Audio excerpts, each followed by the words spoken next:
اعوذ باللہ من الشیطان الرجیم بسم اللہ الرحمن الرحیم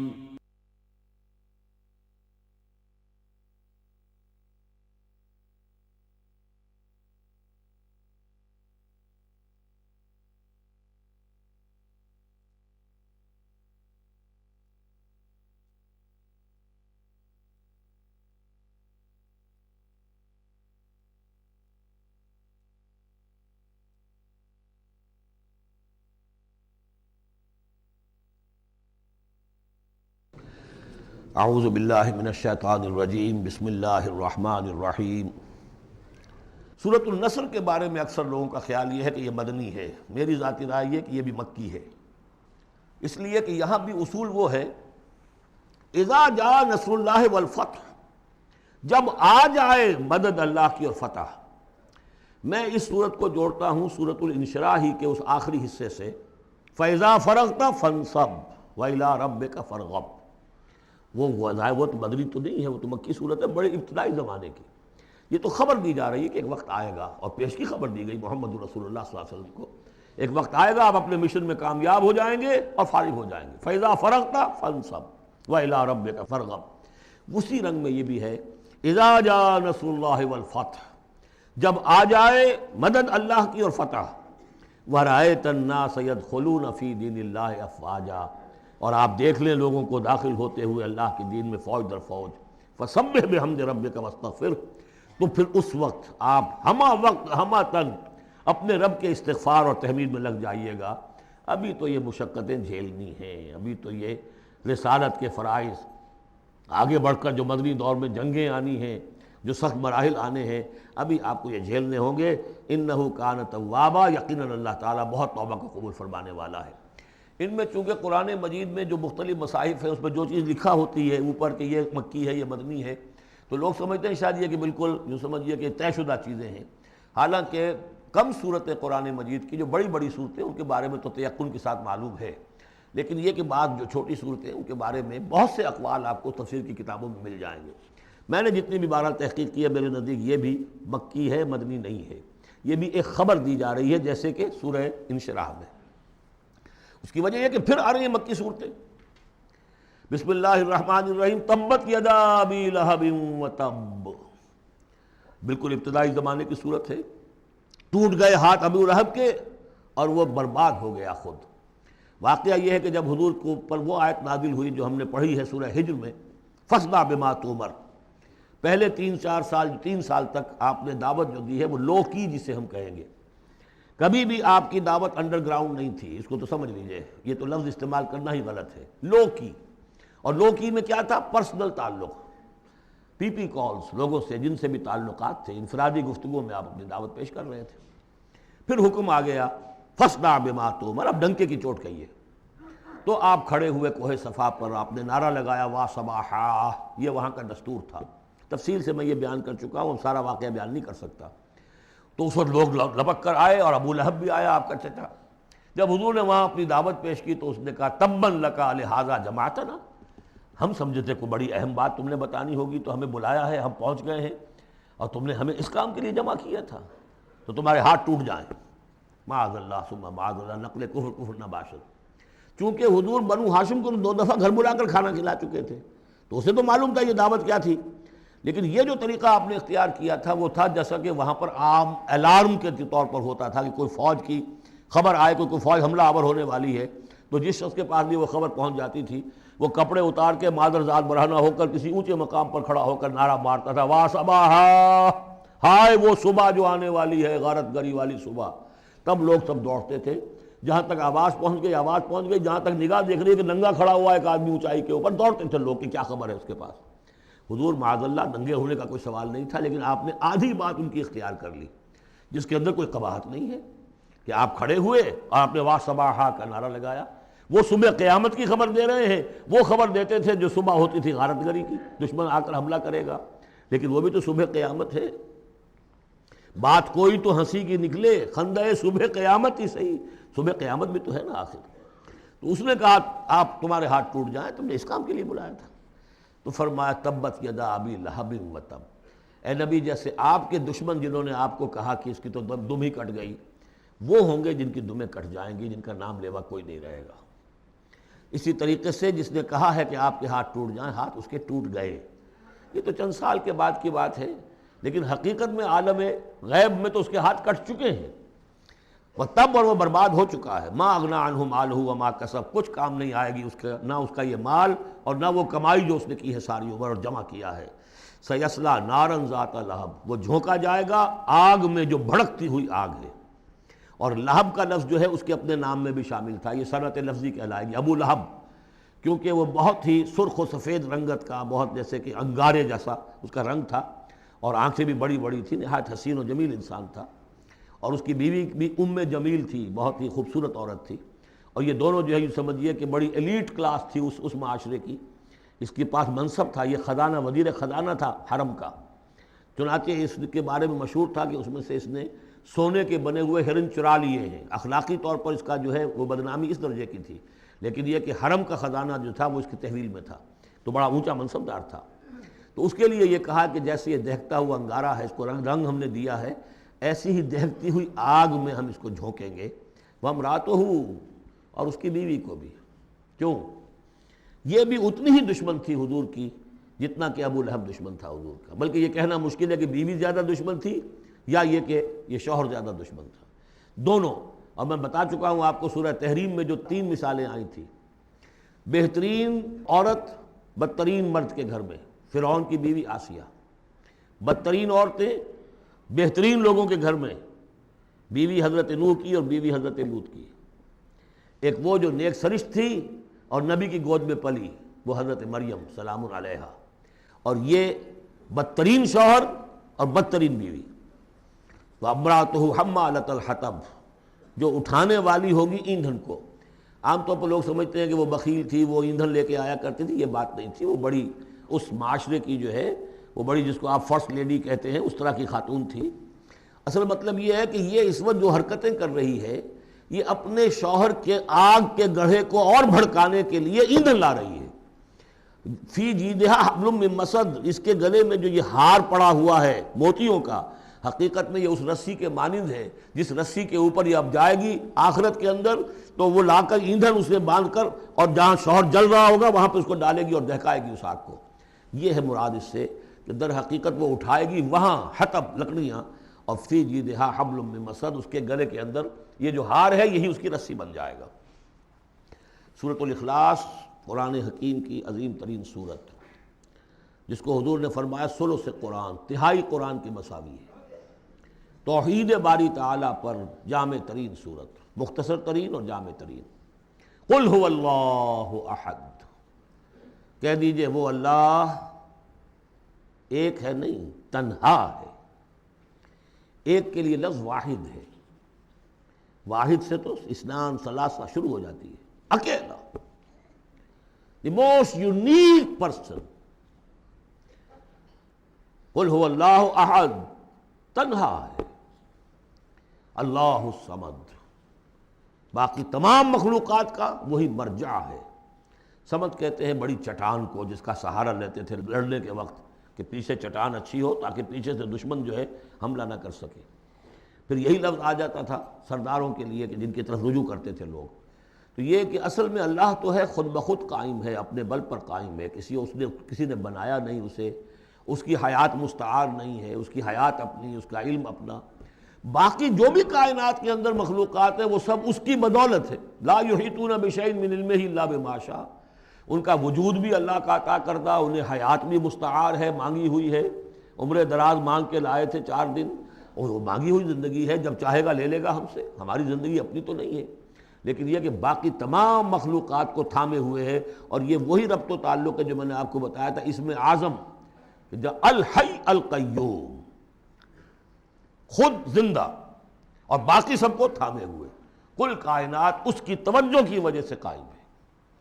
لم یلد ولم یولد، نہ اس نے جنا اور نہ وہ جنا گیا، نہ اس کے کوئی ماں باپ، نہ اس کی کوئی اولاد، نہ اس کی کوئی جوڑی، مت جورو اور بیوی، مت اتخذ صاحبۃ ولا ولدا، یہ ہم پڑھ چکے ہیں قرآن۔ اس اعتبار سے نفی ہو گئی کہ کچھ لوگوں نے اس کے لیے بیٹیاں تجویز کر دی، فرشتوں کو خدا کی بیٹیاں بنا دیا، کچھ لوگوں نے جو ہے اس کے لیے بیٹے بنا دیا، حضرت مسیح کو بنا دیا اور حضرت عزیر علیہ السلام کو بنا دیا یہودیوں نے سب نے نہیں، کچھ ان کی فرقوں نے وغیرہ وغیرہ. لیکن یہ کہ اس کا معاملہ یونیک ہے، نہ اس نے کسی کو جنا نہ وہ کسی سے جنا گیا. وَلَمْ يَكُنْ لَهُ كُفُوًا أَحَدٌ، اور نہیں ہے اس کا کوئی بھی، اب کفو جو کہتے ہیں برابری کا، کسی حیثیت سے اس کے برابر. کفو، ہم پلہ، ضد، ند، مثل، مثال، مثیل، کوئی نہیں. کوئی اس کا ہم پلہ نہیں ہے، کوئی اس کا ہم رتبہ نہیں ہے، کوئی اس کا کفو نہیں ہے. آخری 2 صورتیں یہ گویا کہ قرآن مجید کے اختتام پر 2 پہرے دار ہیں. یہ 2 صورتیں ہیں کہ جو اصل میں مدنی صورتیں ہیں، نازل ہوئی ہیں مدینہ منورہ میں، اور ان کا زمان نزول کے اعتبار سے شان نزول بھی ہے کہ ان کا حضور پر ایک مرتبہ جادو کیا گیا تھا، تو اس جادو کے اثرات کو زائل کرنے کے لیے یہ آیات پھر اتری ہیں. اور حضور نے پھر جب ان کی بات بار بار تلاوت کی ہے تو وہ جادو کے اثرات، ایک یہودی نے کیا تھا جادو آپ پر، جس سے آپ کچھ چیزیں بھول جاتے تھے اور کافی آپ کو نہایت کو تکلیف رہی ہے. صحیح بخاری کے اندر یہ روایت موجود ہے. ہمارے جدید کچھ ریشنلسٹ ہیں اور جو خاص طور پر منکر حدیث ہیں، وہ سمجھتے ہیں کہ اس میں تو توہین ہے رسول کی کہ جادو کا اثر ہو سکتا ہے. رسول بھی اس اعتبار سے بشر ہوتے تھے. تلوار کا اگر کاری زخم پڑا ہے تو خون نکلا ہے، اور خون نکل گیا ہے تو زوفتاری ہوا ہے، زوفتاری ہوا تو بے ہوشی بھی ہوئی ہے. یعنی یہ جسم جو ہے ان کا، اس کے اعتبار سے جو بھی بخار آپ کو چڑھا ہے، بخار میں تکلیف ہوئی ہے، عالم نزع میں نہایت شدید تکلیف ہوئی ہے. تو اس حوالے سے یہ نہ سمجھیے کہ وہ بشریت کے جو لوازم ہے وہ ختم ہو جاتے ہیں، لیکن اللہ تعالیٰ کی طرف سے انہیں ایک مقام ملا ہے، ایک عصمت ملی ہے، ایک بزرگی ہے، وہ اپنی جگہ پر ہے. تو جادو کا وہ واقعہ بالکل صحیح ہے جو ہوا ہے. لیکن اس کے لیے اب یہ 2 صورتیں ہیں، اور یہاں خاص طور پر نوٹ کر لیجئے کہ یہ معوذتین، یہ ایک صورت بھی ہو سکتی تھی، لیکن قرآن حکیم میں جو عام مزاج ہے کہ صورتیں جوڑوں جوڑوں کی شکل میں ہیں، تو 2 حصوں میں تقسیم کر دیا. اور اس کی تقسیم کیا ہے؟ ایک وہ چیزیں ہیں جو انسان پر باہر سے حملہ آور ہوتی ہیں، اور ایک چیز وہ ہے جو انسان کے اپنے اندر سے حملہ آور ہوتی ہے. ان دونوں کو 2 علیحدہ چیزوں میں رکھ کر اور سکھایا گیا ہمیں کہ تم ہمیشہ اللہ کی پناہ طلب کرتے رہا کرو ان چیزوں کے اثرات سے، ان چیزوں کے اثرات بد سے اپنے آپ کو بچانے کے لیے. بسم اللہ الرحمن الرحیم. قل اعوذ برب الفلق، کہو کہ میں پناہ میں آ گیا صبح کے رب کی. فلق، فلق ویسے تو یہ لفظ ہم پڑھ چکے ہیں سورہ انعام میں. فالق الاصباح، رات کی تاریکی کا پردہ پھٹتا ہے اور سپیدہ سحر نمودار ہوتا ہے.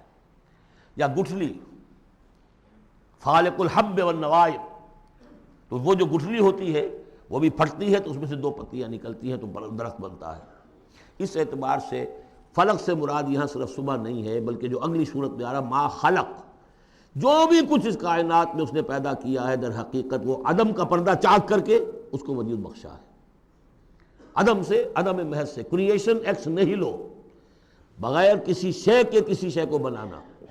تو قل اعوذ برب الفلق من شر ما خلق، میں پناہ میں آتا ہوں اس کی تمام مخلوقات کی پناہ سے. اب آپ غور کیجئے، مخلوق ظاہر بات ہے خالق کی طرح کامل تو نہیں ہو سکتی. مخلوق کے اندر کوئی نہ کوئی پہلو جو ہے وہ کمی کا، تقصیر کا، نقص کا رہ جائے گا. تو گویا کہ ہر مخلوق میں شر کا پوٹینشل ایلیمنٹ موجود ہے. یہ دوسری بات ہے کہ اللہ تعالیٰ کسی کو سہارا دے دے، کسی کو اپنی طرف سے عصمت عطا کر دے، اپنی طرف سے خصوصی پروٹیکشن عطا کر دے. پوٹینشلی خلق جو ہے وہ گویا کہ مستلزم ہے، اس کے ساتھ شر کے اندر کا پہلو موجود ہوگا. قل اعوذ برب الفلق من شر ما خلق، یعنی وہ شر جو ہے خود اپنی جگہ پر کوئی علیحدہ مستقل وجود رکھنے والی شے نہیں ہے، بلکہ وہ شر جو ہے خلق کے اندر جو کمی کا پہلو ہے. جیسے ہم نے انسانوں کے بارے میں پڑھا، خلق الانسان من عجل، انسان کی سرشت میں جلد بازی ہے. خلق الانسان ضعیفا، انسان کمزور پیدا کیا گیا ہے. وہ جو اس کا ہے، جو اس کا فطرت والا پہلو ہے، جو روحانی پہلو ہے، وہ تو ہے انا خلقنا الانسان فی احسن تقویم. لیکن جو یہ حیوانی پہلو ہے اس کا جو مادی وجود ہے، اس میں تو ضعف بھی ہے. ان الانسان خلق ہلوعا اذا مسہ الشر جزوعا واذا مسہ الخیر منوعا. تو یہ تمام چیزیں جو ذہن میں رکھیے. قل اعوذ برب الفلق من شر ما خلق، جو بھی مخلوقات ہیں ان میں سے جو بھی شر کا پہلو ہے میں اس سے اے پروردگار تیری پناہ میں آتا ہوں. ومن شر غاسق اذا وقب، خاص طور پر یہ رات کو ڈھانپ لینے والی جو ہے رات، اندھیرا، یہ ظاہر بات ہے اسی پھر رات کے پردے میں چوری بھی ہے، ڈاکہ بھی ہے، اسی میں پھر غول بیابانی جو ہیں، شیاطین جن ہیں، ان کا بھی جو حرکتیں ہوتی ہیں، پھر یہ ساری چیزیں جو ہے اسی کے سلسلے من شر غاسق اذا وقب، سانپ بچھو وغیرہ بھی اسی وقت نکلتے ہیں، ومن شر النفاثات فی العقد، اور جو عورتیں گانٹھیں باندھ کر پھونکے مارتی ہیں، یہ جو بھی ٹونے ٹوٹکے ہوتے ہیں اور اس کی وجہ سے لوگوں کو نقصان پہنچایا جاتا ہے، گویا کہ یہ بھی اس کے اندر بھی کوئی حقیقت ہے، یہ سفلی عملیات بھی ہیں، ان کے بھی اثرات ہیں، جیسے کہ ہم جانتے ہیں کہ جادو جو ہے حق ہے، برحق ہے، اگرچہ کفر ہے، شراب کی تاثیر ہے لیکن حرام ہے، کچھ نہ کچھ حقیقت ان لکیروں میں بھی ہے، لیکن ہمیں روک دیا گیا کہ ان کے چکر میں مت پڑو۔ یہ جو منجمی ہے، نجوم کی حرکت، اس میں بھی کچھ نہ کچھ حقیقت ہے لیکن روک دیا گیا۔ تو کسی چیز کا ہونا بالفعل یہ اور شے ہے، لیکن اس کا جائز ہونا یہ اور شے ہے۔ تو بالفعل یہ عملیات ہیں، جیسے اچھے اعمال ہیں اور ان کو جو ہے کوئی اچھے اوراد ہیں، اچھے وظائف ہیں، تو ان کے کچھ اثرات جو ہیں اچھے ہو سکتے ہیں۔ اسی طریقے سے اس قسم کی چیزوں میں جادو کے جو کلمات ہوتے ہیں ان کی بھی تاثیر ہے، اور وہ جو عورتیں جو ہے وہ جادو کرتے ہوئے، جس کو ہم کہتے ہیں کہ وہ تعویذ گنڈا وغیرہ جو ہوتا ہے، پھر وہ اس میں پھونکے مارتی ہیں، تو اللہ تعالیٰ سے میں ان کے شر سے بھی پناہ چاہتا ہوں۔ وَمِن شَرِّ حَاسِدٍ إِذَا حَسَدَ، اور حسد کرنے والے کے شر سے بھی میں اللہ کی پناہ طلب کرتا ہوں، جبکہ وہ حسد اپنا استعمال کرے۔ اگر حسد ہے دل کے اندر ہے تو بات اور ہے، حسد کو بروئے کار لائے وہ، اور وہ انسان کے درپے ہو جائے اس حسد کی وجہ سے اس سے کوئی نقصان پہنچانے کو، اور اسی کتاب ہے عین، العین حق، کہ اگر انسان اس حاسدانہ نگاہ سے کسی کو دیکھتا ہے اس کے بھی اثرات ہوتے ہیں، اور اس دیکھنے کے بھی کچھ برے اثرات جو ہیں وہ ظاہر ہو جاتے ہیں۔ تو یہ تمام چیزیں اپنی جگہ پر ہیں، لیکن ان سے پناہ کرنے کے لیے آپ لمبے چوڑے کوئی اور سلسلوں میں نہ پڑیں، یہی معوذتین اللہ نے جو محمد رسول اللہ کو تلقین فرمائے، سارا دار و مدار ان پر ہونا چاہیے۔ تعوذ کرتے رہیں، اس لیے کہ ہم پڑھ چکے ہیں سورہ بقرہ میں کہ حضرت سلیمان کے زمانے میں جنات جو تھے انہوں نے یہ سارے کام شروع کیے تھے، اور لوگ ان سے سیکھتے تھے جادو ٹونا، اور آج بھی نقش سلیمانی کے نام سے بکتے ہیں اس قسم کے جو بھی تعویذات ہوتے ہیں، اور وہ دھندا بنا ہوا ہے۔ تو اس کو لوگوں نے سیکھا، اور وہ لوگ جو ہے آج بھی ہمارے ہاں یہ چیزیں چل رہی ہیں، لیکن یہ چیزیں حرام کی گئی ہیں، اور کہا گیا ہے کہ کوئی کسی کو نقصان نہیں پہنچا سکتا جب تک کہ اللہ کا اذن نہ ہو۔ اگر یہ یقین انسان کے دل میں ہو تو پھر اسے کوئی نقصان نہیں ہوگا۔ اور ویسے تو یہ ہے کہ تکلیف اللہ کی طرف سے کسی وقت آ سکتی ہے، بغیر اس کے کہ کوئی اور آپ کو پہنچائے، اللہ کی طرف سے خود بھی آ سکتی ہے۔ سورۃ الناس اب یہ آخری سورت ہے، میرے نزدیک یہ آخری گروپ جو ہے سورتوں کا جو سورہ ملک سے شروع ہوا ہے۔ یہ دونوں پارے جو ہیں یہ سوائے ان دو صورتوں کے سب مکیات پر مشتمل ہیں صورتوں پر، اور صرف یہ دو صورتیں جو ہیں یہ مدنیات ہیں۔ اور ریسیپروکل نوٹ کر لیجئے، پہلا گروپ جو تھا اس میں مکی صورت صرف ایک تھی، سورہ فاتحہ، اور مدنی صورتیں 6.25 پارے پر پھیلی ہوئی، سورہ بقرہ، آل عمران، نساء اور مائدہ۔ اس کے بالکل برعکس ریسیپروکل نسبت یہاں ہے کہ یہاں پر یہ دو صورتیں ہیں چھوٹی چھوٹی، باقی دونوں پارے جو ہیں سب کی مکی صورتوں پر مشتمل ہیں، اور اس آخری صورت کا جوڑ مل جائے گا پہلی صورت کے ساتھ، یہ بھی میں آپ کو بتا دوں گا۔ بسم اللہ الرحمن الرحیم، قل اعوذ برب الناس، کہیے کہ میں پناہ میں آتا ہوں جو تمام انسانوں کا رب ہے اس کی پناہ میں۔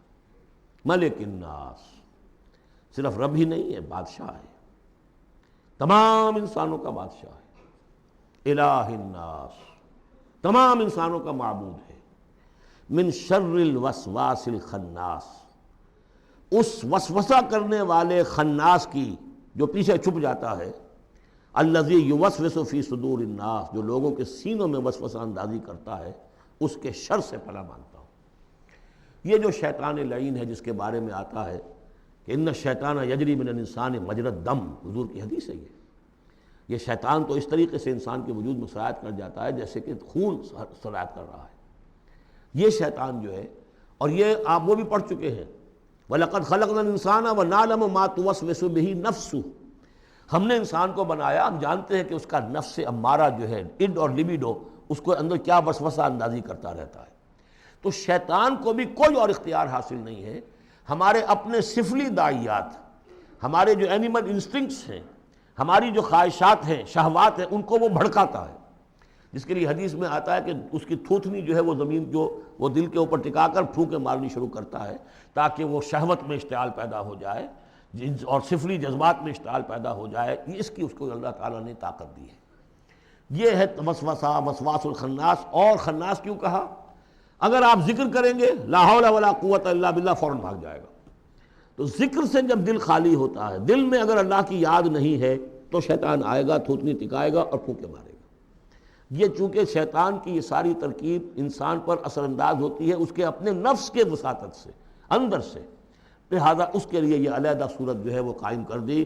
قل اعوذ برب الناس ملک الناس الہ الناس من شر الوسواس الخناس الذی یوسوس فی صدور الناس من الجنۃ والناس، خواہ وہ جنوں میں سے ہوں یا انسانوں میں سے، ان میں وہ وسوسہ اندازی کرتا ہے۔ اب اس کو جوڑ لیجئے آپ پہلی صورت کے ساتھ۔ سورہ فاتحہ میں کیا ہے؟ الحمدللہ رب العالمین، قل اعوذ برب الناس، مالک یوم الدین، ملک الناس، ایاک نعبد و ایاک نستعین، الہ الناس۔ اس کے بعد کیا ہے؟ ہم آپ سے مدد چاہتے ہیں، اہدنا الصراط المستقیم۔ یہاں اس کے برعکس ہے، ہمیں اپنی پناہ میں لے لے، بات تو ایک ہی ہے۔ ہمیں سیدھی راہ کی ہدایت دے، ہمیں شیطان سے پروٹیکشن عطا کر دے، بات ایک ہی ہے، مضمون بالکل وہی سورہ فاتحہ کا۔ قل اعوذ برب الناس، الحمدللہ رب العالمین، الرحمن الرحیم، مالک یوم الدین، ملک الناس، اور معبود ہے ایاک نعبد و ایاک نستعین۔ اب ہم نے استعانت مانگی، اب استعانت، استعاذہ، یہ ایک ہی طرح کے الفاظ ہیں، مدد مانگنا، پناہ طلب کرنا، استغاثہ، استعانہ، استمداد، مدد مانگنا، استنصار، نصرت طلب کرنا، باب استفعال کے تمام الفاظ جمع کر دیجئے۔ تو عبادت، ہم عبادت کرتے ہیں تیری، ایاک نعبد، لیکن ہمیں استعانت، تیری مدد چاہیے اس کے لیے۔ تو معبود ہے، ہم تیری عبادت کا فیصلہ کرتے ہیں لیکن تیری مدد کے محتاج ہیں۔ اے اللہ، ہم تیری عبادت کا وعدہ کرتے ہیں لیکن تیری طرف سے ہمیں پروٹیکشن چاہیے کہ شیطان کے وسوسوں سے، وسوسہ اندازی سے ہمیں محفوظ کر دے۔ اس طریقے سے یہ سورہ مبارکہ ایک اعتبار سے مثنیٰ بن جاتی ہے سورہ فاتحہ کا، اور گویا کہ قرآن مجید کی آخری صورت اور پہلی صورت کے مابین ایک مشابہت قائم ہو جاتی ہے۔ بارک اللہ لی ولکم فی القرآن العظیم ونفعنی وایاکم بالآیات والذکر الحکیم۔ دعائے ختم قرآن ہے، میں اس کا ترجمہ آپ کو بتا دینا چاہتا ہوں تاکہ آپ جب وہ دعا سنیں گے تو پھر اس کا ترجمہ بھی آپ کے سامنے رہے۔ تو یہ اور بڑی اہمیت کے ساتھ اس دعا کو سمجھیے۔ اللہم آنس وحشتی فی قبری، اے اللہ میری قبر میں جو وحشت ہوگی تنہائی کی، اس وحشت کو دور کرنے کے لیے مجھے قرآن مجید کا انس عطا کر دے۔ اللہم ارحمنی بالقرآن العظیم وجعلہ لی اماما ونورا وہدی ورحمہ۔ لیکن اب جب موت قریب نظر آتی ہے اور قبر جو ہے وہ نظر آ رہی ہے تو معلوم ہوتا ہے کہ اہم ترین حصہ یہی ہے، اس دعا کا جو پہلا حصہ ہے، اللہم آنس وحشتی فی قبری، اس وحشت کو مانوس میرے لیے بنا دے، لیکن مانوس بنے گی قرآن کے ذریعے سے۔ وارحمنی بالقرآن العظیم، اور مجھ پر رحم فرمائیو اس قرآن عظیم کی بدولت۔ وجعلہ لی اماما ونورا وہدی ورحمہ، اور اس دنیا میں پروردگار اس قرآن کو میرے لیے امام بنا دے، میں اس کی پیروی کروں۔ لیکن یہ الفاظ کہتے ہوئے اپنے دل کو دیکھنا ہوگا کہ خود اپنا ارادہ ہے یا نہیں۔ عزم ہو کہ ہاں اب قرآن کو اپنا امام بنانا ہے، اس کے پیچھے چلنا ہے، تب تو اللہ تعالیٰ سے دعا کرتے ہوئے بھی انسان جو ہے پھر اسے سجتی ہے یہ دعا، اور ایسا کوئی شعوری فیصلہ ہے ہی نہیں تو پھر یہ ایک روٹین ہے، بس آپ نے ایک الفاظ ہے جو زبان سے کہہ دیے ہیں۔ ذالک قولہم بافواہہم، اپنے منہ سے نکلنے والی باتیں اور کچھ نہیں۔ وجعلہ لی اماما ونورا، نور بنا دے، وہدی، ہدایت بنا دے، اور رحمت بنا دے۔ اللہم ذکرنی منہ ما نسیت، اے اللہ مجھے یاد کرا دے اس میں سے جو میں بھول جاؤں۔ وعلمنی منہ ما جہلت، اور جس چیز کو میں اس میں سے جانتا نہیں ہوں، اور ہم تو سب سے جاہل ہیں، کتنے فیصد لوگ ہیں جو جانتے ہیں قرآن میں ہے کیا۔ لیکن بہرحال دعا مانگیے کہ اللہ تعالیٰ ہمت دے، آپ قرآن سیکھیں، قرآن سیکھنے کے لیے عربی سیکھیں۔ علمنی منہ ما جہلت، لیکن یہ بھی اگر آپ کا اپنا ارادہ نہیں ہے کہ سیکھنا ہے تو اللہ تعالیٰ زبردستی تو آپ کے دل میں آ کے قرآن کا علم نہیں ڈال دے گا۔ قرآن کا علم تو بڑی قیمتی شے ہے، دنیا کا کوئی فن ہو، کوئی معمولی سا کوئی فن ہے، وہ بھی سیکھنا پڑتا ہے، محنت کرنی پڑتی ہے۔ جیسا کہ حضرت علی نے فرمایا، بڑے اونچے اشعار ہیں، یغوث البحر من طلب اللآلی، جو شخص بھی موتیوں کا طلبگار ہوتا ہے اسے سمندر میں غوطہ زنی کرنی پڑتی ہے۔ ومن طلب العلا سہر اللیالی، جو کسی بلند مقام تک پہنچنا چاہتا ہے زندگی میں وہ راتوں کو جاگتا ہے، محنت کرتا ہے، پڑھتا ہے، جو بھی مشقت کرتا ہے۔ ومن طلب العلا من غیر قد، اور جو کوئی بلندی کا طلبگار بن جائے بغیر کوشش کے، اضاع العمر فی طلب المحالی، پھر وہ اپنی عمر ضائع کر بیٹھتا ہے ایک محال چیز کی طلب میں۔ وہ تو ہونے والی بات نہیں ہے، یہ دنیا اللہ نے بنائی ہے کہ محنت کرو۔ تو یہ دعا مانگتے ہوئے علمنی منہ ما جہلت، تو اپنا ارادہ کریں پختگی کے ساتھ۔ فرمایا وعلمنی منہ ما جہلت وارزقنی تلاوتہ، اور مجھے اے اللہ ہمت دے، نصیب فرمائیے کہ میں اس کو پڑھتا رہا کروں، آنا اللیل و آنا النہار، رات کے اوقات میں بھی اور دن کے اوقات میں بھی۔ وَاجْعَلْهُ لِي حُجَّةٌ یا رب العالمین، اور اے تمام جہانوں کے پروردگار اس قرآن کو میرے حق میں دلیل بنا، میرے حق میں گواہ بنا، یعنی میرے خلاف نہ کر دیجو، اس لیے کہ حضور نے فرمایا ہے القرآن حجۃ لک او علیک، یہ قرآن یا تو دلیل ہے اور گواہ ہے تمہارے حق میں اور یا تمہارے خلاف۔ اگر قرآن کو پڑھو گے جیسے کہ پڑھنے کا حق ہے، سمجھو گے جیسے سمجھنے کا حق ہے، عمل کرو گے جیسے عمل کرنے کا حق ہے، اور اس کو دنیا تک پہنچاؤ گے جیسے کہ پہنچانے کا حق ہے، تو یہی قرآن تمہارا شافع بن کر کھڑا ہوگا، یہی تمہارے حق میں گواہی دے گا۔ اور جو کچھ ہم کر رہے ہیں اگر وہی ہم کرتے رہیں گے تو یہی قرآن سب سے بڑا ہمارے خلاف جو ہے استغاثہ لے کر آئے گا کہ اللہ یہ بدبخت کہتا تھا کہ یہ میں تیری کتاب ہوں، مجھے پڑھتا نہیں تھا، مانتا تھا میں تیرا کلام ہوں، سمجھتا نہیں تھا، یا سمجھتا بھی تھا عمل نہیں کرتا تھا۔ یہ سب سے بڑی دلیل ہمارے خلاف، القرآن حجۃ لک و علیک۔ اس قرآن حکیم کے ضمن میں ایک خاص دعا جو حضور سے منقول ہے، وہ دعا کیا ہے؟ اللہم انی عبدک، پروردگار میں تیرا بندہ ہوں، ابن عبدک، میرا باپ بھی تیرا ادنا غلام تھا، وابن امتک، میری ماں بھی تیری ادنا کنیز تھی، فی قبضتک، میں تیرے قبضہ قدرت میں ہوں، ناصیتی بیدک، میری پیشانی تیرے ہاتھ میں ہے، ماضٍ فی حکمک، میرے پورے وجود میں تیرا ہی حکم جاری و ساری ہے، عدل فی قضاؤک، اور میرے بارے میں جو فیصلہ تو کرے وہ عدل ہی پر مبنی ہوگا۔ اسألک، میں تجھ سے سوال کرتا ہوں، بکل اسم ہوا لک، ہر اس نام کے حوالے سے جو تیرا ہے۔ قرآن میں بار بار ہم نے پڑھا فدعوہ بہا، للہ الاسماء الحسنی فدعوہ بہا، اللہ کے ناموں کے حوالے سے دعا کیا کرو۔ اسألک بکل اسم ہوا لک، جو تیرے نام ہے، انزلتہ فی کتابک، جسے تو نے اپنی کسی کتاب میں نازل کیا، او علمتہ احدا من خلقک، یا تو نے اپنے مخلوق میں سے کسی کو سکھایا، اب استاثرت بہ فی مکنون الغیب عندک، یا اسے ابھی اپنے پاس اپنے غیب کے خزانے میں محفوظ رکھا ہوا ہے۔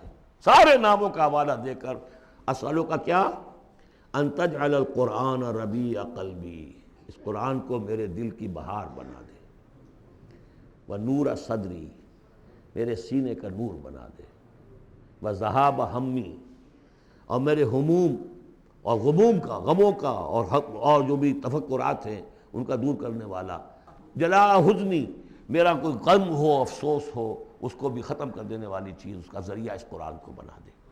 تو یہ بڑی عظیم دعا ہے جس میں ایک طرف عبدیت کی انتہا ہے، تواضع، اللہ کے سامنے تذلل، اور پھر یہ کہ مانگنے کی شے اصل میں قرآن سے کیا ہے، اللہ سے مانگنے کی شے کیا ہے، الرحمن علم القرآن، یہ ہے سب سے بڑی دولت۔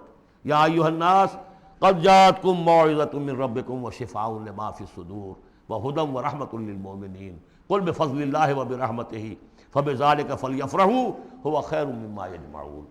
تو یہ دعا جو ہے آپ مانگیں گے، اور اسی پر اب میں اپنی گفتگو ختم کر رہا ہوں۔ بارک اللہ لی ولکم فی القرآن العظیم ونفعنی وإیاکم بالآیات والذکر۔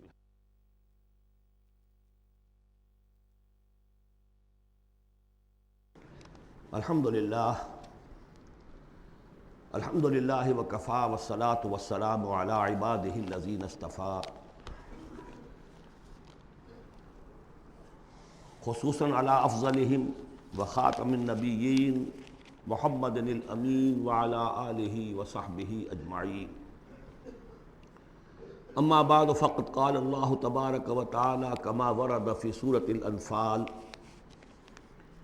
اعوذ باللہ من الشیطان الرجیم بسم اللہ الرحمن الرحیم یا ایھا الذین آمنوا استجیبوا للہ وللرسول اذا دعاکم لما یحییکم وَاعْلَمُوا أَنَّ اللَّهَ يَحُولُ بَيْنَ الْمَرْءِ وَقَلْبِهِ وَأَنَّهُ إِلَيْهِ تُحْشَرُونَ وَاتَّقُوا فِتْنَةً لَا تُصِيبَنَّ الَّذِينَ ظَلَمُوا مِنكُمْ خَاصَّةً وَاعْلَمُوا أَنَّ اللَّهَ شَدِيدُ الْعِقَابِ وَاذْكُرُوا إِذْ أَنْتُمْ قَلِيلٌ مُسْتَضْعَفُونَ فِي الْأَرْضِ تَخَافُونَ أَنْ يَتَخَطَّفَكُمُ النَّاسُ فَآوَاكُمْ وَأَيَّدَكُمْ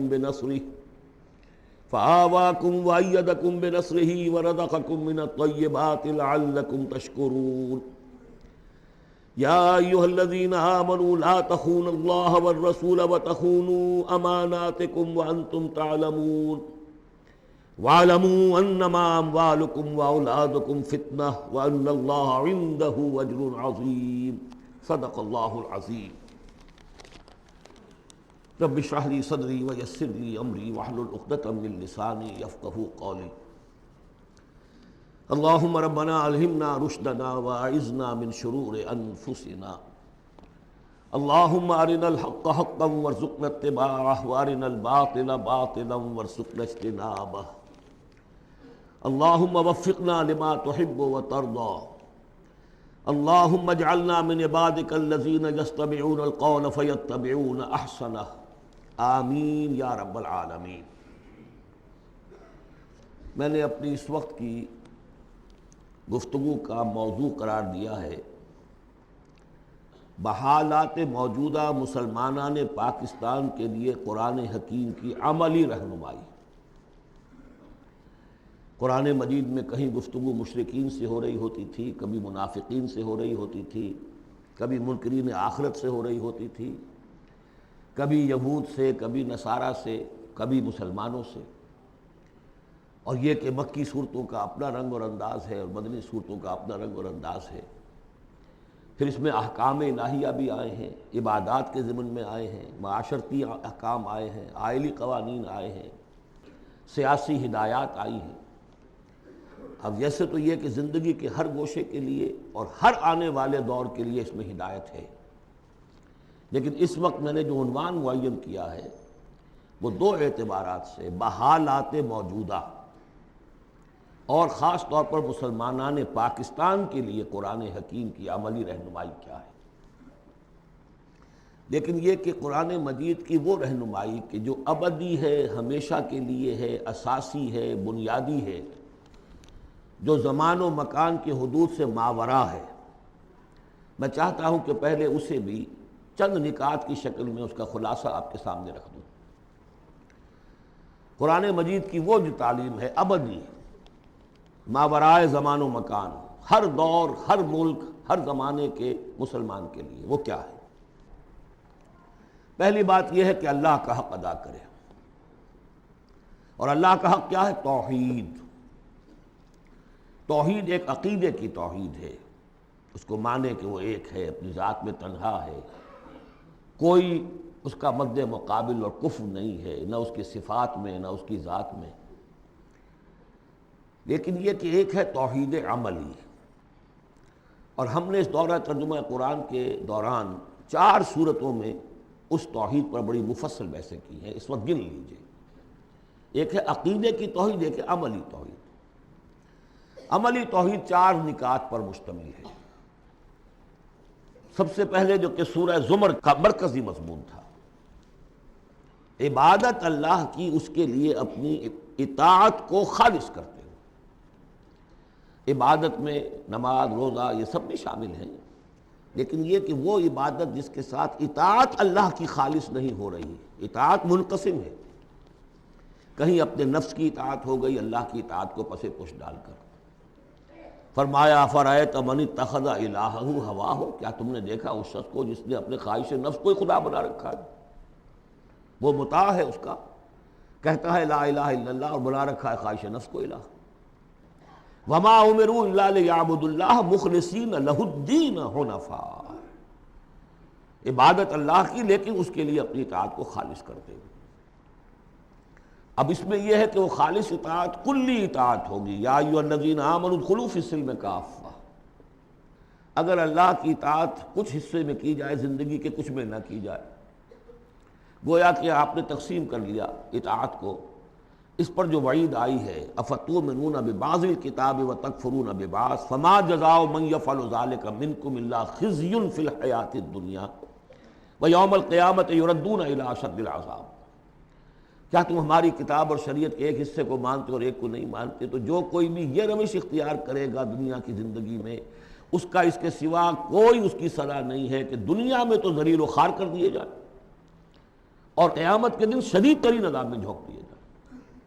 تو یہ عبادت ہوگی مخلصین لہ الدین۔ اسی کا ایک اور پہلو ہے دعا، الدعاء مخ العبادہ، الدعاء هو العبادہ۔ سورہ مومن کا مرکزی مضمون وہ تھا فادعوا اللہ مخلصین لہ الدین، دعا تو کرو لیکن تم اطاعت بھی خالص اس کی کرتے ہو کہ نہیں؟ اگر وفاداری تمہاری اللہ کے ساتھ پوری نہیں تو کس منہ سے دعا کر رہے ہو؟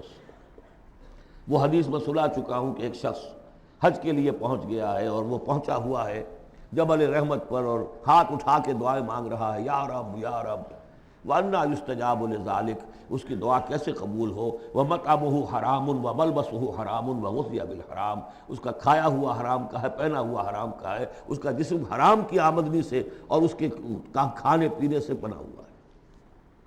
تو دعا مخ العبادہ هو العبادہ، لیکن دعا بھی وہی کہ جو مخلصین لہ الدین، اس حال میں کی جا رہی ہو کہ بندے نے یکسو ہو کر اپنی کل اطاعت کو اللہ کے لیے بنا دیا۔ اس سے اگلا قدم ہوتا ہے ان فرد سے ایک دوسرے فرد کو دعوت، اب اسی کے داعی بن کر کھڑے ہو جاؤ، اب لوگوں کو بھی اسی کی دعوت دو، وہ بھی اللہ کی بندگی کریں مخلصین لہ الدین، وہ بھی اللہ کو پکاریں مخلصین لہ الدین۔ وَمَنْ أَحْسَنُ قَوْلًا مِّمَّنْ دَعَا إِلَى اللَّهِ وَعَمِلَ صَالِحًا وَقَالَ إِنَّنِي مِنَ الْمُسْلِمِينَ، یہ سورہ حامیم السجدہ کی مرکزی آیت ہے۔ چوتھا اور آخری مرحلہ یہ ہے کہ یہ کیسے ہوگی مخلصین لہ الدین کی پوزیشن، اگر جس ملک میں آپ رہ رہے ہیں وہاں قانون تو کسی اور کا چل رہا ہے، عدالتیں اس قانون پر فیصلے کر رہی ہیں، نظام جو ہے معاشی وہ کسی اور نظام پر چل رہا ہے، وہ سودی کاروبار ہو رہا ہے اور سودی لین دین ہو رہا ہے، پورا بزنس اس پر ہے، پوری انڈسٹری اسی پر ہے، پوری حکومت اس پر ہے۔ تو ہم بھی تو اسی کے فرد ہیں نا، شہری ہیں اسی ملک کے، اسی ریاست کے، اسی معاشرے میں رہتے ہیں۔ تو یہ مقصد تو اسی وقت پورا ہوگا جب کہ پورے نظام زندگی پر اللہ کی اطاعت کا سکہ قائم ہو جائے۔ اس کا نام ہے اقامت الدین۔ چنانچہ سورہ شورى پھر چوتھے نمبر پر جو آئی اس کا مرکزی مضمون کیا تھا؟ شرع لکم من الدین ما وصى به نوحا والذی اوحینا الیک وما وصینا به ابراہیم وموسیٰ وعیسیٰ ان اقیموا الدین ولا تتفرقوا فیہ۔ اس لیے کہ قرآن مجید تو کہتا ہے ومن لم یحکم بما انزل اللہ فاولئک هم الکافرون، ہماری عدالتوں میں فیصلے اللہ کے قانون کے مطابق تو نہیں ہو رہے، تو فیصلے کرانے والے، فیصلے کرنے والے، فیصلے ماننے والے، فیصلے ایگزیکیوٹ کرنے والے، فیصلوں کی تنفیذ کرنے والے، وہ سب کیا ہوئے؟ ومن لم يحكم بما انزل الله فاولئك هم الظالمون، وہی تو مشرک ہیں۔ ومن لم يحكم بما انزل الله فاولئك هم الفاسقون، وہی تو باغی ہیں ہمارے۔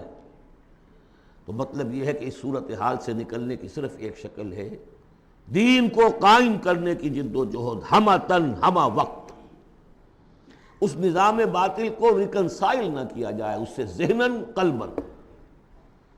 live under it if you have to live it but under protest، اگر کوئی اور راستہ نہیں ہے انڈر پروٹیسٹ رہے کہ میں نے اس نظام کو قبول نہیں کیا، میں اسے تسلیم نہیں کرتا، میں اس سے استفادہ کروں گا جو کم سے کم ہے میرے بقا کے لیے، اور اپنی ساری توانائی، اپنی ساری قوت، اپنی ساری طاقت، اپنی ساری صلاحیت، اپنے سارے وسائل اور ذرائع اس نظام کو بے خبن سے اکھیڑ کر اس کی جگہ پر اللہ کا دیا ہوا نظام قائم کرنے کے لیے وقف کر دوں۔ اس کے علاوہ کوئی شکل نہیں ہے اسی کے نام ہے تکبیر رب، رب کو بڑا کرو، وَرَبَّكَ فَكَبِّرْ۔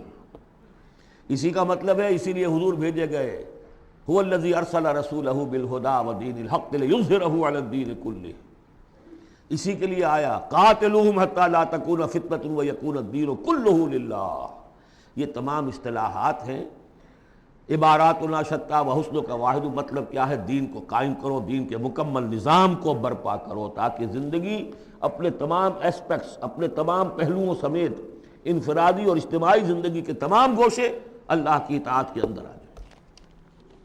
اس کے بغیر اللہ کا حق ادا نہیں ہو سکتا۔ پہلا کام ہے اللہ کا حق ادا کرنا، اسی لیے فرمایا وما خلقت الجن والانس الا لیعبدون، لیکن اس عبادت کے یہ لوازم ہیں، فاعبدوہ مخلصین لہ الدین، فادعوہ مخلصین لہ الدین۔ اسی کی دعوت دوسروں کو دو، ادعو الی سبیل ربک بالحکمت والموعظۃ الحسنۃ وجادلہم باللتی احسن، اور اللہ کے دین کو بتمام و کمال قائم کرنے کے لیے تن من دھن لگا دو۔ اب آئیے، اللہ کے بعد دوسرا حق ہم پر ہے رسول کا صلی اللہ علیہ وسلم،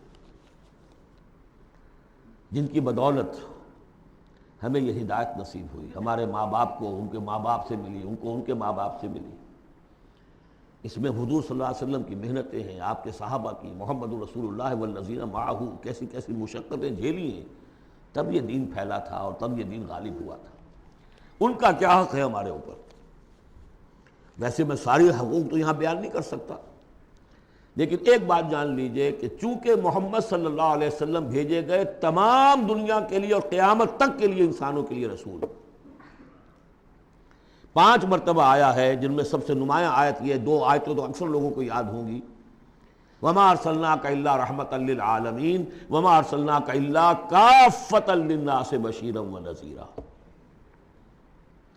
اب نبی صلی اللہ علیہ وسلم نے بنفس نفیس اپنی رسالت کے فرائض ملک عرب اور قوم عرب کی حد تک تو پورے کر دیے،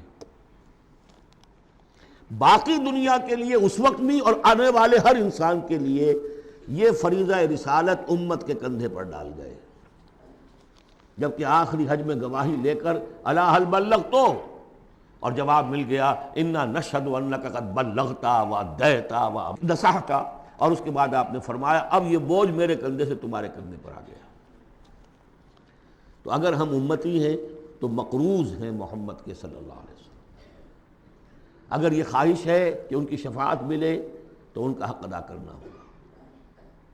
وَكَذَلِكَ جَعَلْنَاكُمْ أُمَّةً وَسَطًا لِتَكُونُوا شُهَدَاءَ عَلَى النَّاسِ وَيَكُونَ الرَّسُولُ عَلَيْكُمْ شَهِيدًا۔ اس کے کم سے کم 2 تقاضے۔ پہلا تقاضا تو یہ قرآن کی تبلیغ کر دینا ایک ایک فرد نوع بشر کو اس امت کے ذمے ہے۔ اگر قرآن پہنچایا نہیں تو محمد کی رسالت کا پیغام ان تک نہیں پہنچا، امت کیا جواب دے گی قیامت کے دن؟ اے اللہ، ان کے حوالے تھا کام، یہ قرآن کے کسٹوڈینز تھے۔ حضور نے فرمایا تھا فَلْيُبَلِّغِ شَاهِدُ الْغَائِبَ، میں تمہیں قرآن دے کر جا رہا ہوں، قَدْ تَرَكْتُ فِيكُم مَّا إِنْ اعْتَصَمْتُم بِهِ لَن تَضِلُّوا أَبَدًا، اب پہنچاؤ اسے۔ تو ایک تو ہے قرآن کا پہنچانا، اور دیکھیے وہ یاد کر لیجیے سورہ نام کی آیت، اوحی الی ھذا القرآن لانذرکم بہ ومن بلغ، یہ قرآن مجھ پر وحی کیا گیا تاکہ تمہیں بھی خبردار کر دوں، اور جن تک یہ قرآن پہنچ جائے اس تک گویا کہ میرا انذار پہنچ جائے گا، لیکن پہنچائے گا کون؟ میرا امت ہی پہنچائے گا۔ نمبر 2، یہ جو پہنچانے کا اور یہ جو حضور کا قرض ہم پر ہے، ہمارے کندھے پر، اجتماعی سطح پر اس کا کم سے کم تقاضا یہ ہے کہ دنیا کے کسی ایک سائزیبل ملک میں وہ پورا نظام قائم کر کے دکھا دیا جائے عملاً، تاکہ دنیا دیکھ لے کہ یہ کوئی یوٹوپیا نہیں ہے، یہ خیالی جنت نہیں ہے، دیکھ لے کہ اس کی برکات کیا ہیں، دیکھ لے کہ کس طرح کا معاشرہ وجود میں آتا ہے، کیسا معاشی انصاف ہوتا ہے، کیسی حریت کا جو ہے یہاں پر مظاہرہ ہے، مادر پدر آزادی نہیں لیکن حریت ہے، وہ کمیونزم والی مساوات نہیں، لیکن سب کی تمام بنیادی ضرورتوں کی کفالت کی ذمہ داری ہے۔ حضرت عمر نے فرمایا کہ اگر کوئی کتا بھی بھوکا مر گیا دجلہ و فرات کے کنارے تو عمر ذمہ دار ہوگا۔ وہ ساری خوبیاں جن کے لیے کہ انسان دوڑ رہا ہے، بھاگ رہا ہے، کبھی مشرق، کبھی مغرب، کبھی فرینچ ریولوشن، کبھی بولشوک ریولوشن، یہ سب کاہے کے لیے؟ In search of a just social order. ظلم سے، ایکسپلائٹیشن سے بچ کر کسی طریقے سے کوئی نظام ایسا ہو کہ جس میں عدل ہو، انصاف ہو، اکویٹیبل ڈسٹریبیوشن آف ویلتھ ہو۔ جب تک ہم اس کو قائم کر کے نہیں دکھا دیں گے، ہم یہ نہیں کہہ سکیں گے کہ ہم نے اللہ کے نبی کا حق ادا کر دیا۔ دنیا کہے گی یہ کہتے ضرور ہے ہمارے پاس اعلیٰ نظام ہے، اگر واقعتاً سمجھتے تو قائم نہ کرتے اپنے ہم، تو ہماری کیفیت جو ہے وہ ہمارے اس قول کی نفی کر دے گی۔ گویا کہ اللہ کا حق بھی ادا نہیں ہوتا جب تک کہ پورا نظام قائم نہ کیا جائے، اور رسول کا قرض بھی ادا نہیں ہوتا جب تک کہ اللہ کے دین کا پورا نظام قائم نہ کیا جائے۔ اب آئیے تیسرا حق ہے بندوں کا، حقوق العباد، جس کے بارے میں کہا گیا کہ اللہ تعالیٰ اپنے حقوق میں تو کوئی کمی برداشت بھی کر لے گا، معاف بھی کر دے گا، لیکن بندوں کے نہیں۔ بندوں کا حق کیا ہے؟ بندوں کا حق یہ ہے کہ انہیں عدل ملے، انصاف ملے، ان کے حقوق غصب نہ کیے جائیں۔ اس کے لیے دیکھیے قرآن مجید جو ہم نے پڑھا ہے، کس ریپیٹیشن کے ساتھ بات آئی ہے، جو چیز کہ ہمارے ذہنوں سے نکل گئی۔ ہم نے مذہب کو بنا دیا ہے صرف آخرت کی چیز، اسلام اس دنیا کی شے ہے، ہم نے بنا دیا اسے آخرت کی شے۔ لہذا نتیجہ کیا نکلا ہے کہ لوگوں نے کہا، مارکس نے کہا، religion is the opium of the masses. اب سب کچھ آخرت میں مل جائے گا، یہاں ظلم سہ لو، برداشت کر لو، سرمایہ داروں کے، جاگیرداروں کے، اور جو سرداران قبائل ہیں ان کے سب ظلم سہو، برداشت کرو، اور تمہیں اللہ کے ہاں آخرت میں مل جائے گا۔ قرآن کا نظریہ تو یہ نہیں۔ قرآن کا ہم پڑھ چکے، سورہ آل عمران میں فرمایا اللہ خود قائما بالقسط ہے، عدل کا قائم کرنے والا۔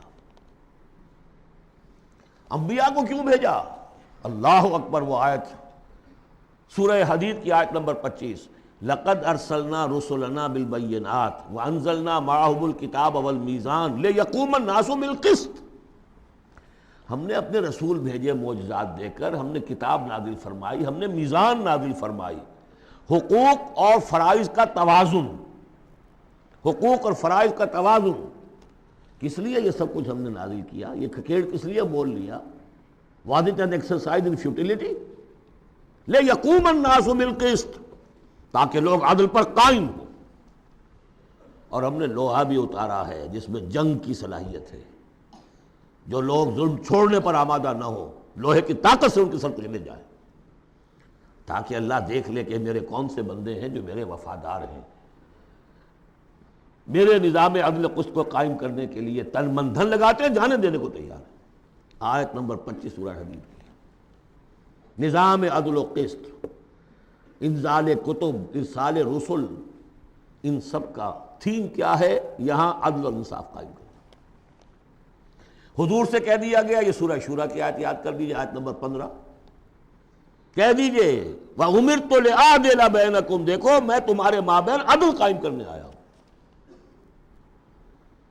مسلمانوں سے کہا گیا سورہ نساء میں، یا ایھا الذین آمنوا کونوا قوامین بالقسط شہداء للہ، اہل ایمان عدل کو، قسط کو قائم کرنے والے بن کر کھڑے ہو جاؤ پوری طاقت کے ساتھ، اور اللہ کی گواہی دو، اس لیے کہ اللہ جو ہے وہ خود قائما بالقسط ہے، اس کی گواہی اسی طرح ہوگی کہ تم اس کے نظام عدل و قسط کو قائم کرو۔ یہی مضمون پھر دہرا کر سورہ مائدہ میں آ گیا، یا ایھا الذین آمنوا کونوا قوامین للہ شہداء بالقسط، کھڑے ہو جاؤ اللہ کے لیے۔ لیکن اللہ کے لیے کھڑا ہونا کیا ہے؟ اللہ کو کھانا دینا ہے، روٹی دینی ہے، کیا دینا ہے؟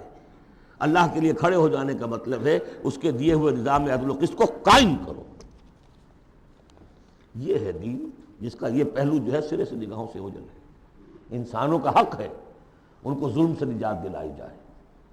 حضور کی اپنی شان تھی، یضع عنہم اسرہم والاغلال اللاتی کانت علیہم، آ کے آپ نے دنیا کو وہ جو طوق ان کے گردنوں میں پڑے ہوئے تھے، بادشاہوں کی غلامی کے طوق، ان سے نجات دلائی ہے، سرمایہ داروں کی غلامی کے طوق، اس سے نجات دلائی ہے، سود کی جڑ کاٹ کر سرمایہ داری کی جڑ کاٹ دی، اور بادشاہت کی جڑ کاٹ کر برابر، تم سب کے سب برابر ہو، بادشاہ صرف ایک وہ ہے، سروری زیبا فقط اس ذات بے ہمتا کو ہے، حکمراں ہے ایک وہی باقی بتانے آدری، یا ایھا الناس کونوا عباد اللہ اخوانا، سب کے سب اللہ کے بندے بن جاؤ، تم میں سے کوئی آقا نہیں ہے، سب کے سب بندے بن جاؤ، آپس میں بھائی بھائی بن جاؤ۔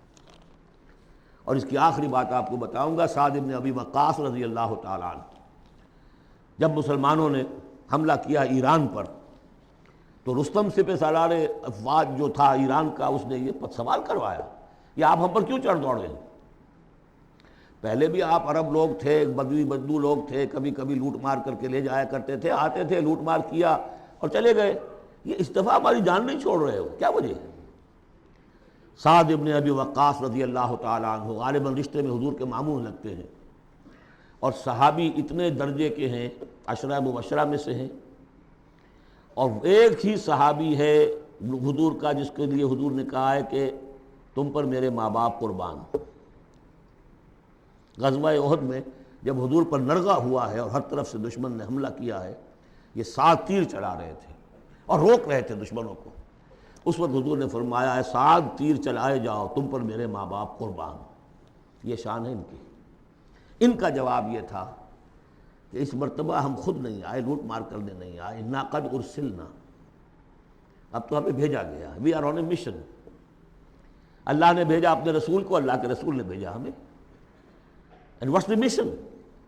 لِنُخْرِجَ النَّاسَ مِنْ ظُلُمَاتِ الْجَهَالَةِ إِلَى نُورِ الْإِيمَانِ، لوگوں کو نکالے جہالت اور جاہلیت کی تاریکیوں سے ایمان کی روشنی کی طرف۔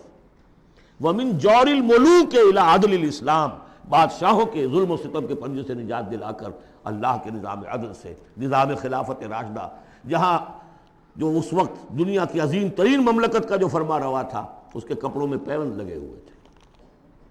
ایرانی سے سفیر آیا تھا دیکھنے کے لیے، اور مدینے میں پوچھا تھا حضرت عمر کے زمانہ خلافت میں، اینا ملککم، تمہارا بادشاہ کہاں ہوتا ہے؟ جواب ملا تھا لیس لنا ملک، ہمارا کوئی بادشاہ نہیں ہے، بل لنا امیر، ہمارا ایک امیر ہے۔ کہاں ہے بھائی؟ کوئی محل نظر نہیں آیا ہمیں، کہاں رہتا ہے؟ وہ گیا ہے، محل وحل تو کوئی ہے ہی نہیں، وہ گیا ہے، کچھ اونٹ جو تھے گم ہو گئے تھے بیت المال کے، بہت تلاش کیا نہیں ملے، تلاش کرنے گیا۔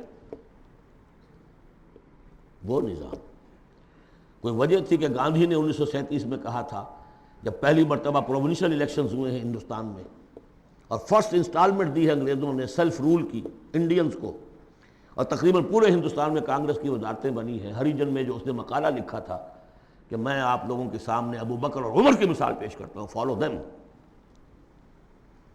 جادو وہ جو سر چڑھ کر بولے۔ نوٹ کیجئے، یہ 3 ہیں حقوق: اللہ کا حق اقامت دین، رسول کا حق تبلیغ قرآن، اور دین کا ایک مکمل نمونہ ضرور دکھا دینا عملی شکل میں تاکہ حجت قائم ہو جائے، اور انسانوں کا حق انہیں ظلم و ستم کے پنجوں سے نجات دلا کر اور انہیں اسلام کے نظام عدل کے تحت لایا جائے۔ یہ انسانوں کا حق ہے، تینوں حق جا کر مل گئے ایک ہی چیز پر جس کا نام اقامت دین ہے۔ یہ چیزیں میں نے کہی ہیں، یہ ہیں دائمی ابدی۔ ایک مسلمان اکیلا بھی کہیں ہے، اس کو بھی سمجھنا چاہیے میری ذمہ داریاں ہیں۔ شروع کریں، آج کریں، کل ایک اور آدمی مل جائے گا، 2 ہو جائیں گے، ایک اکیلا 2 جماعت، ایک اکیلا 2 11۔ نہیں کامیاب ہوتا کوئی بات نہیں، فرض تو وہ ہے کہ ادا کرنا ہے۔ کامیابی ناکامی 950 برس تک حضرت نوح دعوت دیتے رہے، ناکام رہے، اس معنی میں ویسے تو کامیاب وہی ہوئے، باقی قوم جو ہے ہلاک ہو گئی، لیکن اس معنی میں تو ناکام رہے، کوئی پرواہ نہیں۔ اب میں چاہتا ہوں کہ اب پاکستان کے خاص کانٹیکسٹ میں آ کر بات کروں۔ پہلی بات تو یہ سمجھیے، اپنی خودی پہچان و غافل افغان، یہ پاکستان کس شے کا نام ہے؟ کیا یہ دنیا میں دوسرے جو مسلمان ممالک ہیں ویسا ہی مسلمان ملک ہے، یا اس کی کوئی خصوصی اہمیت ہے، کوئی خصوصی حیثیت ہے، کوئی امتیازی مقام اور مرتبہ ہے؟ اور یہ بھی سارا کچھ میں آپ کے سامنے رکھوں گا قرآن مجید سے۔ میں نے اس آیت کے حوالے سے سب سے پہلی بات یہ ہے کہ قیام پاکستان کا اصل جذبہ محرکہ کیا تھا، میں یہ اس سورہ مبارکہ کی آیت نمبر 26 کے حوالے سے بیان کر چکا ہوں۔ وَاذْكُرُوا إِذْ أَنْتُمْ قَلِيلٌ مُسْتَضْعَفُونَ فِي الْأَرْضِ، ذرا یاد کرو اے مسلمانوں جب تم ہندوستان میں، اب میں اس کی جو ہے تفسیر نہیں کر رہا کہ جب یہ نازل ہوئی یہ صورت اس کا کیا مطلب، اس کے الفاظ کا جو عموم ہے اس کے حوالے سے جس طرح یہ پاکستان کی تحریک کے اوپر 100% منطبق ہو رہی ہے اسے سمجھیے۔ جبکہ تم اقلیت میں تھے، مستضعفون فی الارض، تمہیں زمین میں دبا لیا گیا تھا، ہندو زیادہ بیدار، زیادہ سرمایہ دار، زیادہ تعلیم یافتہ، اور انگریز اس کی پشت پناہی کر رہا تھا۔ کیوں کر رہا تھا؟ کہ مسلمان سے حکومت چھینی تھی، بغاوت کا اندیشہ تھا۔ ہندو پہلے بھی غلام تھا، اس کے لیے چینج آف ماسٹرز کا معاملہ تھا، پہلے غلام مسلمانوں کا تھا، اب عیسائیوں کا ہو گیا، اسے اٹھانا تھا مسلمان کے مقابلے۔ اس سے ایک خوف پیدا ہوا کہ اگر یہ انگریز چلا جائے گا، اب تو پھر بھی رول آف پین ہے، رول آف سورڈ تو نہیں ہے اس وقت، انگریز کی کچھ نہ کچھ قانون جو ہے رول آف لا تھا، اگر یہ چلا گیا اور ملک ہو گیا آزاد دنیا کے موجودہ اصولوں کے مطابق، ون مین ون ووٹ، تو مسلمان تو بالکل ہی رحم و کرم پر ہوں گے، ان کی تہذیب، ان کا تمدن، ان کی ثقافت، ان کی زبان، ان کے معاش کو، ان کے مذہب تک کے اوپر ہندو جو ہے وہ حملہ کرے گا اور اپنی 800 سالہ جو ہے غلامی کا یا 1000 سالہ غلامی کا بدلہ چکائے گا، جس کا ظہور ہو گیا تھا اندرا گاندھی کے انفاذ سے، جو سقوط مشرقی پاکستان کے وقت اس کی زبان سے نکلے ہیں، we have ایونجڈ our 1000 years defeat، 1000 سالہ شکست کا بدلہ چکا لیا۔ یہ تھا خوف۔ وَاذْكُرُوا إِذْ أَنْتُمْ قَلِيلٌ مُسْتَضْعَفُونَ فِي الْأَرْضِ تَخَافُونَ أَنْ يَتَخَطَّفَكُمُ النَّاسُ فَآوَاكُمْ، اللہ نے تمہیں پناہ دی، پاکستان دیا، 2 ٹکڑے دیے، تم اس میں آؤ اور پناہ لو۔ وَأَيَّدَكُمْ بِنَصْرِهِ، اور اپنی نصرت سے تمہاری تائید فرمائی، اور رَزَقَكُم مِّنَ الطَّيِّبَاتِ، اور تمہیں طیبات کا رزق دیا، لعلکم تشکرون، تاکہ تم شکر کرو۔ اس کے علاوہ ایک بات سمجھ لیجئے، مسلمانوں کو ہندوؤں کے اس غلبے سے بچانے کے لیے ایک شرط لازم یہ تھی کہ مسلمان ایک جماعت کے جھنڈے تلے جمع ہوں، ورنہ ان کی کوئی سیاسی حیثیت نہیں۔ کانگریس جیسی طاقت، بڑی منظم جماعت، سرمایہ اس کے پیچھے، تعلیم یافتہ لوگ اس کے پیچھے، انگریز کی سپورٹ اس کی، تو اس میں مسلمانوں کے لیے تو جب تک کہ وہ یکجان نہ ہو جائیں اور پوری ان کی قوت مسلم لیگ کے جھنڈے تلے نہ آ جائے، پاکستان کیسے بن جائے گا؟ اور یہ معلوم تھا کہ چاہے اصل تو محرک ہمارا یہی ہے کہ دباؤ سے بچ جائیں ہم، ان ہندوؤں کے دباؤ سے، ثقافتی، مذہبی، لسانی دباؤ سے، معاشی دباؤ سے بچ جائیں، لیکن یہ ہے کہ مسلمانوں کو یکجا کرنے کے لیے ایک نعرہ لگا، پاکستان کا مطلب کیا؟ لا الہ الا اللہ۔